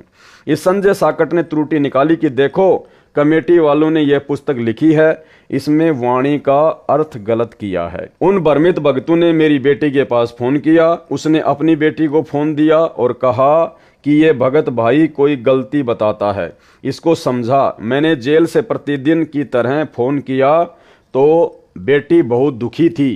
कहा कि एक भगत भाई का फोन आया, वह बहुत गुस्से में था। मैंने पूछा किस बात पर? बेटी ने बताया कि यह नई पुस्तक जो आपके द्वारा लिखी छपी है, जीने की राह, इसमें कुछ गलती बता रहा है। कह रहा था कि इस वाणी का अर्थ गुरुजी यह बताते हैं, इसमें अन्य लिखा है। यह सब उन कमेटी वाले भक्तों ने लिखी है, नाम गुरुजी का लिख दिया। मेरी दोती ने फोन किया और सब डिटेल से मुझे बताया। उसका स्पष्टीकरण इस प्रकार है। कैसे? पुस्तक जीने की राह को सर्व संगत ने तथा अन्य बुद्धिजीवी मानव ने बहुत पसंद किया तथा अपने अपने मोबाइल फोनों में डाउनलोड किया। एक एक दिन रात में 2 लाख पुस्तकें डाउनलोड की गई। एक दिन रात में तो 2,50,000 पुस्तक डाउनलोड होने का रिकॉर्ड बना था। मैंने अपनी बेटी व दोती को समझाया कि बेटी, ये भगत अपना विवेक खो चुका है, ये संजय दिल्ली पागल कुत्ते ने काट रखा है, यह भी पागल हो चुका है, यह अब यही भाषा बोलेगा, अन्य को काटने को दौड़ेगा। उस पुस्तक में सरलार्थ तो निम्न दोनों वाणियों का लिखा है, परंतु गलती से वाणी नंबर 1 लिखनी छूटी है। उसमें यह उल्लेख है, वाणी नंबर 1, कबीर कथा करो करतार की, सुनो कथा करतार, काम कथा सुनना नहीं रखो नेक विचार। वाणी नंबर 2, कबीर कथा करो करतार की, सुनो कथा करतार, आन कथा सुनना नहीं कहे कबीर विचार। यानी दोनों वाणियों में परमात्मा ने थोड़ा सा ये अंतर कर दिया, ऊपर लिख दिया काम कथा, नीचे लिख दिया आन कथा। अर्थात कबीर जी ने कहा है कि परमात्मा की चर्चा करो, परमात्मा की चर्चा सुनो, काम कथा अश्लील बातें न सुनो, नेक विचार रखो। वाणी नंबर 1 का अर्थ है परमात्मा की कथा सुनो, परमात्मा की कथा चर्चा करो, इसके अतिरिक्त जो भी बातें करते हो सुनते हो वह व्यर्थ है। ये कबीर जी ने विचार व्यक्त किए। उस भ्रमित भगत ने कहा कि इस वाणी में वाणी नंबर 2 जो जीने की राह पुस्तक में अंकित है, वाणी नंबर 1 लिखनी रह गई। वाणी नंबर 2 में यह कहाँ लिखा है कि अश्लील बातें न सुनो। तुमने अनर्थ कर दिया, अपनी मर्जी से पुस्तकों में लिखा है, ये उलाना दिया उस पागल कुत्ते के काटे पागल भगत ने। उसकी बात बड़ी करें तो यदि एक लाइन यह भी पुस्तक में लिख दी कि अश्लील बातें न करो न सुनो, तो कौन सी गलती कर दी, क्या गलत लिख दिया? यदि वाणी में नहीं है तो भी पुस्तक के विषय के अनुकूल तो है, परंतु जिसको काले चश्मे लगे हों तो उसको धूप में भी बादल छाया दिखाई देती है। संजय साकट मनमाना आचरण करता है। कौन करता है? संजय साकट, ना कि पवन दास। गीता अध्याय 16 श्लोक 23-24 में कहा है कि गुरुजी द्वारा शास्त्र विधि अनुसार धार्मिक क्रियाएं करना लाभ देता है। गुरुजी के विपरीत क्रिया जो शास्त्र विधि त्याग कर की जाती है वह मनमाना आचरण कहा जाता है, जिससे न तो कोई सुख मिलता है न कोई कार्य सिद्ध होता है। यानी अपने इष्ट धाम में जाने के लिए सिद्धि प्राप्त करनी होती है जो सत्य साधना से स्वतः मिल जाती है। उस सिद्धि का दुरुपयोग नहीं करना होता, सुरक्षित रखनी होती है। वह सिद्धि भी मनमाना आचरण करने से प्राप्त नहीं होती, न उस साधक की गति अर्थात मोक्ष होती है, अर्थात सब साधना व्यर्थ होती है। फिर उसे करो व न करो। यहां पर संजय साकट भ्रमित करने के लिए यह कहकर भ्रम पैदा करता है कि देखो इतने भक्तों को लाभ हुआ है, उनका इंटरव्यू भी इंटरनेट पर चला रहा है। उसका खंडन यह है कि मेहंदीपुर बालाजी धाम व सालासर धाम जाने वाले भी ये सब लाभ बताते हैं, परंतु उनको कभी भी महाकष्ट हो सकता है तथा उनका मोक्ष नहीं हो सकता। मुख्य उद्देश्य मानव जीवन में भक्ति का यही है कि जन्म मरण के चक्कर से मुक्ति मिले, इसलिए शास्त्रों में वर्णित विधि अनुसार साधना कर। आगे देखिए संजय के मनमाने आचरण की जानकारी, ना कि पवन दास के मनमाने आचरण की जानकारी। दास रामपाल दास संध्या आरती करते समय केवल एक ज्योति जलाता है। संजय साकट 5 ज्योति जलाता है। कौन जलाता है? संजय, ना कि पवन दास, ना कि कोई सत्सेवक भाई बहन। दास रामपाल दास केवल पाठ के समय 3 दिन हलवा प्रसाद का भोग बनवाता है। पाठ संपूर्ण होने वाले दिन संगत के लिए भोजन प्रसाद के लिए खीर का प्रसाद बनवाता है, जो विधि विधान है। संजय साकट प्रतिदिन हलवा, खीर, 56 प्रकार का मेवा आदि का प्रसाद बनाता है, जो बकवास है। विशेष संत गरीबदास जी को परमेश्वर कबीर जी मिले थे, उनके द्वारा बताई आध्यात्मिक क्रिया संत गरीबदास जी ने बताई तथा स्वयं उनका पालन किया। दास ने अपने गुरु जी को देखा है कि संत गरीबदास जी ने जो बताया वही क्रिया मेरे गुरुदेव किया करते थे।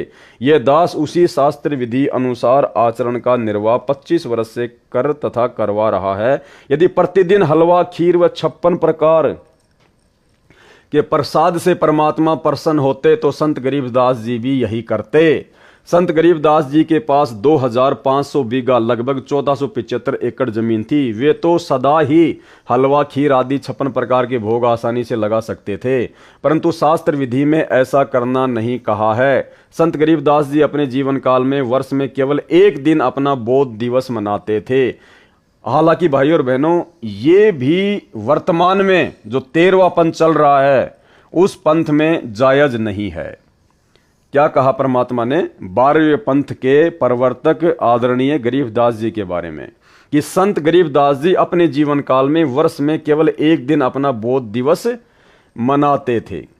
संत गरीबदास जी वर्ष में एक दिन अपना बोध दिवस मनाते थे, लेकिन हम भाई बहनों ने अपना बोध दिवस नहीं मनाना है। हमने केवल अपने परमात्मा सतगुरु रामपाल जी भगवान का 8 सितंबर के दिन प्रकट दिवस ही मनाना है। हम भक्तों का ना कोई जन्मदिन मनाना, ना कोई बोध दिवस मनाना है, क्योंकि यहाँ पर संत गरीबदास जी 12वें पंथ से संबंधित थे। हमने 12वें पंथ की भक्ति क्रियाओं को नहीं करना है, 13वें पंथ की भक्ति क्रियाओं को करना है। जिस दिन उनको परमेश्वर कबीर जी गांव छुड़ानी के जंगल में बाबा जिंदा के रूप में फाल्गुन महीने की चांदनी दवास को मिले थे, फाल्गुन महीने की उस शुक्ल पक्ष द्वादशी को मनाते थे, जो ग्रंथ संत गरीबदास जी ने लिखवाया था। उस हाथ से लिखे उस ग्रंथ का पाठ भी उन्होंने अपने सामने प्रारंभ करवाया था। 3 दिन पाठ चलता था, जो वर्तमान तक परंपरा चली आ रही है। तीनों दिन हलवा प्रसाद बनाया जाता था। सत्य पुरुष व सतगुरु के लिए 2 कटोरियों में भोग निकालकर अलग अलग रखा जाता था। अब आगे देखना भाई और बहनों, उनके सतगुरु व सत्य पुरुष कबीर जी थे। गरीबदास जी के सतगुरु और सत्य पुरुष कौन थे? एक थे। कौन? कबीर जी। तो फिर 2 कटोरियों में अलग अलग हलवा किसके लिए निकाला जाता था? कह रहे हैं तीनों दिन हलवा प्रसाद बनाया जाता था। सत्य पुरुष व सतगुरु के लिए 2 कटोरियों में भोग निकालकर अलग अलग रखा जाता था, जबकि उनके सतगुरु व सत्य पुरुष कबीर जी थे। यानी जब एक ही शक्ति उनके गुरु और सत्य पुरुष थे, तो फिर 2 कटोरियों में हलवा अलग अलग क्यों निकालना? फिर तो वो कहावत हो गई, गुरु और गोविंद 2 नहीं भाई, जब तक 2 समझोगे 2 जग में जाई। तो गरीबदास जी तो फिर यहां पर गुरु और गोविंद को 2 समझ रहे हैं, अलग अलग समझ रहे हैं। इसलिए भाई और बहनों, हमने ये वाला कार्य नहीं करना है, क्योंकि हम 13वें पंथ के पंथी हैं, ना कि हम गरीबदास जी के पंथी हैं। हमने केवल अपने गुरु को ही अपना परमात्मा मानना है। परमात्मा की अमर वाणी है कि गुरु और गोविंद 2 नहीं भाई, यानी सत्य पुरुष और सतगुरु 2 अलग अलग नहीं हैं, और जो 2 समझेगा वो 2 जग में जाएगा। इसलिए हमने इस फोटो को रिजेक्ट कर दिया है सतगुरु रामपाल जी भगवान की सत प्रेरणा से, उनके आशीर्वाद से। तो ये 12वें पंथ की जो परंपरा है उसके बारे में परमात्मा बता रहे हैं। हम 13वें पंथ के पंथी हैं। हम केवल एक ही कटोरी में हलवा रखेंगे, केवल हमारे गुरुदेव भगवान सतगुरु रामपाल जी परमेश्वर जी के लिए। हलवे का प्रसाद केवल हाथों में दिया जाता था। यह भी ध्यान रखना है, हलवे का जो प्रसाद होता है वो केवल भक्तों को हाथों में दिया जाता है। यानी हलवे का प्रसाद जो है वो कटोरी या डोंगे वगैरह में नहीं दिया जाता है, और ना हमने देना है, ये ध्यान रखना है। प्रसाद रूप में खाने के लिए खीर का प्रसाद संगत के लिए भोजन में परोसा जाता था। अन्य दिनों में प्रतिदिन जैसा भोजन घर पर बनता है उसी का ही भोग लगाया जाता था। उसी शास्त्र विधि अनुसार अपने पूर्वज संतों व पूज्य गुरुदेव के अनुसार दास सब धार्मिक क्रियाएं करता आ रहा है। क्योंकि गुरुदेव 12वें पंथ की भक्ति क्रियाओं के विषय में बता रहे हैं। हम लोग सतगुरु रामपाल जी भगवान के शिष्य हैं। हम लोग यथार्थ 13वें कबीर पंथ के पंथी हैं। इसलिए 12वें पंथ की क्रियाओं में और 13वें पंथ की क्रियाओं में बहुत अंतर है।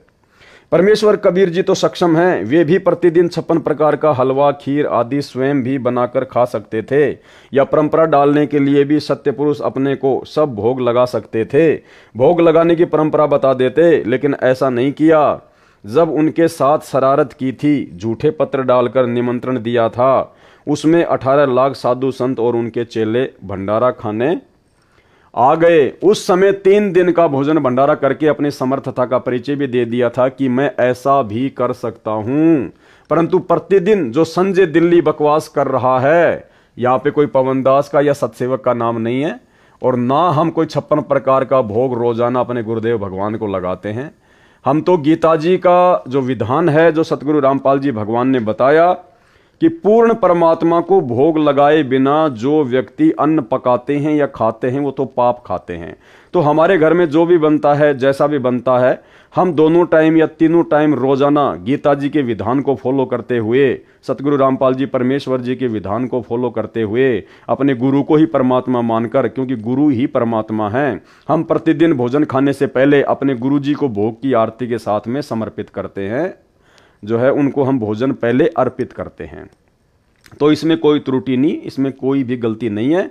ना हम कोई संजय की तरह 56 प्रकार का आइटम बनाते हैं, ना हम रोजाना इस प्रकार का कोई ढोंग या पाखंड करते हैं।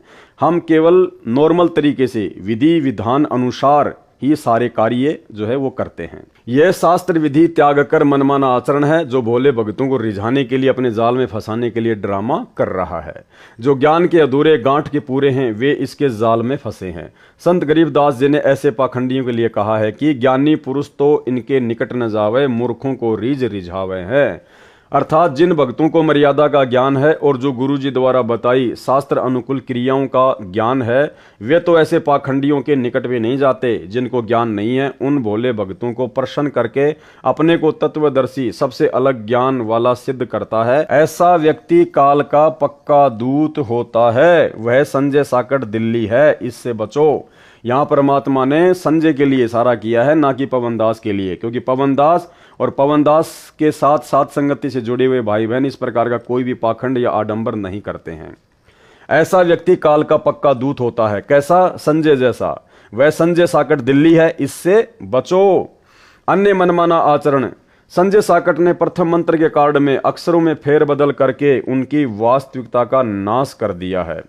उस प्रकार उच्चारण करने से परमात्मा की मर्यादा भंग होने से इन मंत्रों की शक्ति समाप्त हो गई है। परमात्मा कबीर जी ने, जो संत गरीबदास जी के सतगुरु हैं, अपने शिष्य गरीबदास जी को प्रथम मंत्र का जाप कैसे उच्चारण करके सुनाया, उसी तरह गरीबदास जी ने उनका जाप किया और लाभ प्राप्त किया। उसी तरह अपनी अमृतवाणी में लिखवा दिया जो अमर ग्रंथ में अंकित है। ये संजय काल प्रेरणा से सब गलती कर रहा है क्योंकि काल ब्रह्म इसका साथ दे रहा है। कबीर जी के दुश्मन का रोल संजय कर रहा है।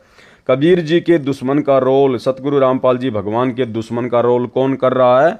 संजय दिल्ली वाला, ना कि पवनदास। मुझ पवनदास का नाम परमात्मा ने मात्र एक या दो जगह केवल काल प्रेरित आत्माएं सतलोक आश्रम मैनेजमेंट हरियाणा वालों को खुश करने के लिए किया है।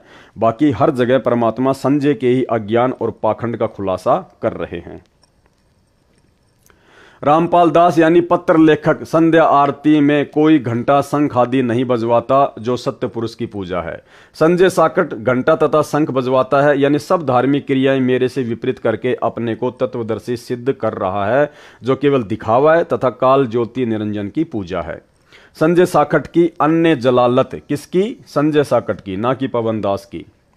अन्य बकवास जो संजय व पवन ने की, अन्य बकवास जो संजय व पवन ने की। देखो, हल्का फुल्का परमात्मा आश्रम वाले काल प्रेरित जीवों को खुश करने के लिए हल्का फुल्का लेंगे। पुस्तक ज्ञान गंगा दास के आदेश से दास के सत्संग प्रवचनों से छपवाई है।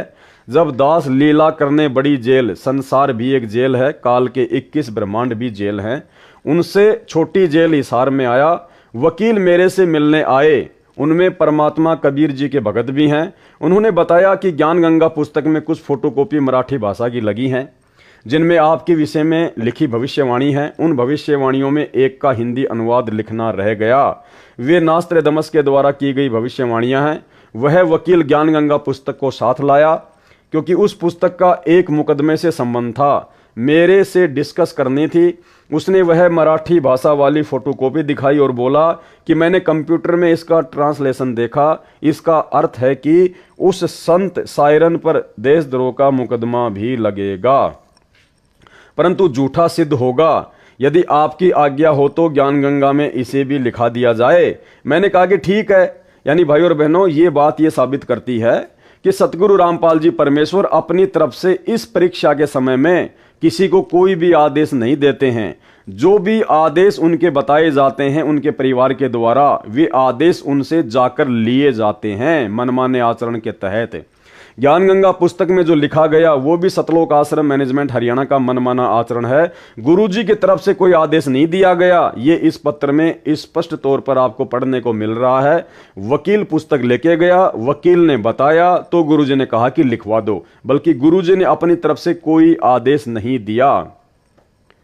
मैंने कहा कि ठीक है, लिखवा दो, इससे अनुयायियों का विश्वास और दृढ़ होगा। उसने बाहर प्रमुख सेवादारों को बताया कि गुरुजी से मेरी डिस्कस हुई है, ज्ञान गंगा पुस्तक में ये लाइन और लिखकर नई पुस्तक छपवाएं। अब देखो, उस वकील ने गुरुजी का आदेश बता दिया जबकि गुरुजी को वो खुद बता रहा है। सेवादारों ने दास से संपर्क किया, पूछा कि क्या आप जी की आज्ञा है जो ज्ञान गंगा में यह लिखने को वकील जी ने बताया है।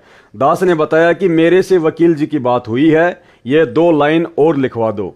हानि भी क्या है। कमेटी वालों ने दास की आज्ञा का पालन किया, नई ज्ञान गंगा पुस्तक छपवाकर वितरित कर दी। वह पुस्तक गुरुद्रोही संजय और पवन को इनके समर्थक ने दी। संजय व पवन ने कहा कि कमेटी वालों ने कितनी बड़ी गलती की है। पहले छपी ज्ञान गंगा में इस पृष्ठ पर यह नहीं लिखा है, नहीं लिखा हुआ था कि देशद्रोह का मुकदमा भी लगेगा। इस नई पुस्तक में छपा दिया। दोनों पुस्तकों के दोनों पृष्ठों की फोटोकॉपियां लगाकर संगत को भड़काने लगे। देखो, कमेटी वालों ने अपनी मर्जी से यह छपा दिया जो गलत है। इस मराठी भाषा का यह अर्थ नहीं बनता। हाय तौबा मचा दी। दास ने इसलिए तो संजय को तथा पवन को गुरुद्रोही घोषित किया है। ये दोनों मेरे शत्रु का काम कर रहे हैं। संजय बकवाद करता है, पवन इसकी बातों पर विश्वास करके कर्म खराब करता है। जबकि पवन दास संजय की किसी भी बात पर कोई विश्वास नहीं करता है। पिछले 7 वर्षों से पवन दास का और संजय का तो संपर्क भी नहीं है। विचार करें, यदि 2 लाइन मान लो कमेटी वालों ने गुरुजी की सच्चाई बताने के लिए लिख भी दी तो संजय साकट को क्यों कष्ट हुआ, क्यों पवन दुखी हुआ। संजय पवन दोनों काल के दूत हैं। इन दोनों की बुद्धि पर काल भ्रम का साया है। इनसे दास रामपाल दास की उभरती छवि देखी नहीं जा रही। ये तो भाई और बहनों आप स्वयं विचार कर लेना सात संगति की वीडियो देख के कि पवन दास से परम पूज्य सतगुरु रामपाल जी भगवान की उभरती हुई छवि देखी जाती है या नहीं देखी जाती है। ये केवल मैनेजमेंट वालों को खुश करने के लिए परमात्मा ने संजय के साथ में दास का नाम जोड़ा है। आग लग जाती है इनके हृदय में। पवित्र कबीर सागर में एक अनुराग सागर अध्याय है, उसमें लिखा है कि कबीर जी ने अपने शिष्य धर्मदास जी को बताया है कि हे धर्मदास, काल ब्रह्म यानी ज्योति निरंजन से मेरा विवाद हुआ। जब मैं सतलोक से चलकर काल लोक में प्रवेश हुआ तब यह मेरी शक्ति देखकर डर तो गया, माफी भी मांगी। मेरे से पूछा कि आप किस लिए आए हो। मैंने बताया कि तूने पूर्ण ब्रह्म सत्य पुरुष का नामो निशान मिटा रखा है, अपने को जगत का कर्ता बता रखा है। तो भाइयों और बहनों, ये 40 पेज तक कंप्लीट हो गई है पुस्तक। जब जब भूल पड़े, जो कि हिसार जेल से सतगुरु रामपाल जी परमेश्वर जी ने संगत को विशेष रहस्य समझाने की दृष्टि से लिखकर भेजी है। 4 पार्ट इसके कंप्लीट हो चुके हैं और इस पुस्तक से उम्मीद करूंगा आप भाई बहनों को बहुत कुछ समझने को मिला होगा, आपके समझ में भी आया होगा। जो बातें मुझ पवन दास को लेकर सतलोक आश्रम मैनेजमेंट हरियाणा ने संगत में भ्रमणा फैला रखी थी, जिस कारण से बेचारी नादान संगत मुझ पवन दास के वीडियो देखने से डरती थी, घबराती थी, साथ संगति के वीडियो देखने से डरती थी, घबराती थी। उम्मीद करूंगा अभी तक केवल आपने 40 पेज पढ़े हैं। जब आप इसके पूरे 80 पेज पढ़ लेंगे तो आपकी आंखों के आगे से अज्ञानता का पूरा काला चश्मा उतर जाएगा। आपको सब कुछ क्लियर हो जाएगा कि वास्तव में गुरुद्रोही वाला कार्य, परमात्मा के दुश्मन का कार्य तो सतलोक आश्रम मैनेजमेंट हरियाणा और संजय दिल्ली वाला कर रहे हैं, ना कि पवन दास जयपुर वाला। तो आज के इस पार्ट में केवल इतना ही। परमात्मा दया करेंगे, कल रात्रि 9 बजे इसका 5वां पार्ट आप जी को लाइव देखने को मिलेगा। और पहले वाले जितने भी पार्ट हैं, यदि आपने उनको अभी तक नहीं देखा है तो जरूर देखिए, तभी आपको आगे के पार्ट समझ में आएंगे। पहले के वीडियो देखने के लिए आप जी इस वीडियो के ऊपर जो टाइटल है उसमें पहले वाले वीडियो के लिंक दिए हुए हैं, आप जी वहां से भी देख सकते हैं, या मुझ पवन दास के Facebook page Pawan Das is live पर जाकर भी आप जी वीडियो देख सकते हैं। तो आज की साथ संगति में केवल इतना ही। कल रात्रि 9 बजे फिर जुड़िए। तब तक के लिए परमात्मा हम सबको आज्ञा दें। बंदी छोड़ सतगुरु रामपाल जी परमेश्वर जी की जय हो।